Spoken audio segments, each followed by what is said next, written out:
Welcome to Ranger Reviews, a web series we look at episodes of the TV show Power Rangers and then discuss them. Today we're exploring the 110th episode of Mighty Morphin Power Rangers, as well as the 50th episode of Season 2 titled Wild West Rangers, Part 1. We begin at the youth center where Tommy is coming in with an ugly-ass cactus. He meets up with Rocky, Adam, and Billy, and he talks about how it's a present for Kim. He then proceeds over to a table with Kim and Aisha, and he gives it to her, saying that it came from Arizona. Suddenly it's zapped away, leaving a green goo behind that Billy just sticks his fingers in and smells.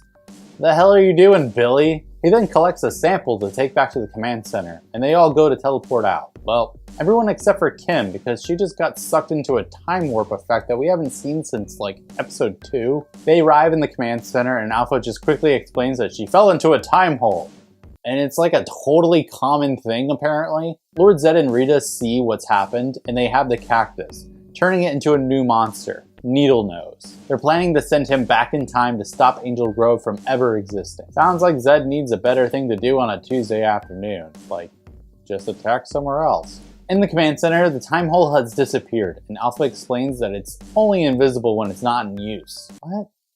Then why was it there to begin with? Alpha is attempting to locate her, but the time streams are unpredictable. Meanwhile, Kim just gets tossed out of the time hole onto the ground. She attempts to contact Zordon and Tommy, but no response. Then, here come Western versions of Bulk and Skull on horses. She immediately runs away, hiding behind a bush. Turns out this is One-Eye Bulk and Doc Skolovich, and they're waiting on the noon carriage to come up. Did I mention that Bulk has an eye patch that's fake? Kim is obviously confused about what the hell is going on here.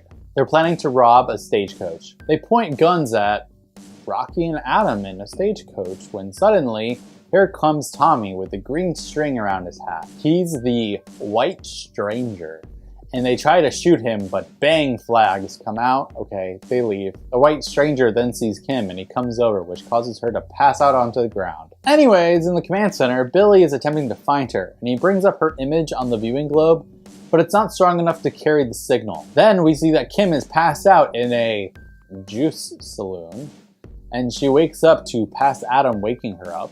And she asks for Tommy, but nope, he's not there. This is Abraham, William, Alicia, and Rocco. She's in Ernest's juice saloon, and Abraham explains how they brought her there after the White Stranger saved them. Miss Alicia asks about her clothes because realistically, Kim looks like a damn prostitute to them. She runs out of saloon to get some air and she looks around, realizing that she's in the year 1880 or so. People are looking at her funny because, yeah, obviously. And she walks around holding her head. Zed says that they have to hurry before the time hole closes, so he sends down Needle Nose, and he's going to send Goldar back in time too, to make sure that Kim doesn't do anything crazy. In the command center, Billy finds out that Kim is in 1880, and they go to morph, but the alarms go off. And they see on the viewing globe that Goldar, Needle Nose, and a group of putties are coming toward the time hole. They have to take care of this first. It's morphin' time. They flip onto the scene and they're immediately jumped by the putties. Then, after a lot of needless dialogue, they start to fight, starting with just the putties. This putty fight really shows and illustrates just how much better the stunt people have gotten at this. Back in 1880, Kim is still holding her head when the others come out, asking if she's okay. She's clearly about to have a damn panic attack over this when One-Eye Bulk and Doc Skolovich come up with pretzels that look like cigars. Kim then introduces herself to the others, and she makes a joke calling herself Calamity Kim, which could be a nice little reference to the first season. One-Eye Bulk and Doc Skolovich show up, causing the other townspeople to run in panic, and they get the 5 not Rangers to hold up their hands for a stick-up. Meanwhile, the putties are running toward the time hole, and the Rangers start to chase them, but then Needle Nose fires paralyzing spore needles onto them. Then, Doc Skolovich is stealing Kim's communicator, but it zaps him for some reason and he drops it. They demand money for juice,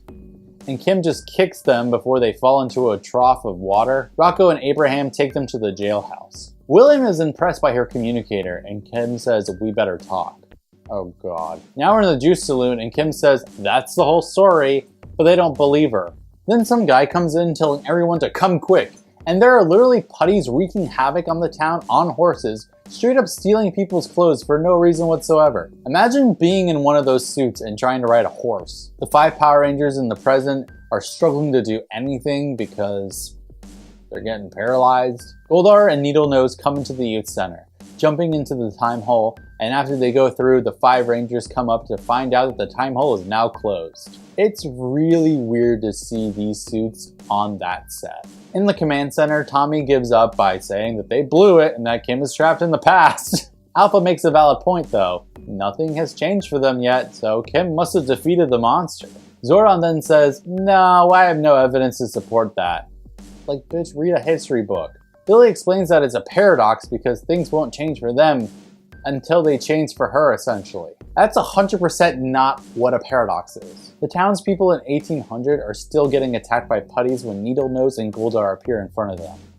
To be continued. This episode was one I never liked as a kid because personally, I've always found Wild West stories to be a bit boring and drab. However, this is a decent episode overall if you ignore all the violent middle fingers to science and time. Also, this is yet another episode where there is almost no Japanese footage. I think they only utilize old scenes of the Rangers flipping onto the scene, which is cool. You can definitely tell that the writers are being given a little bit more to work with, and they're going balls to the wall about it. How will this two-parter wrap up?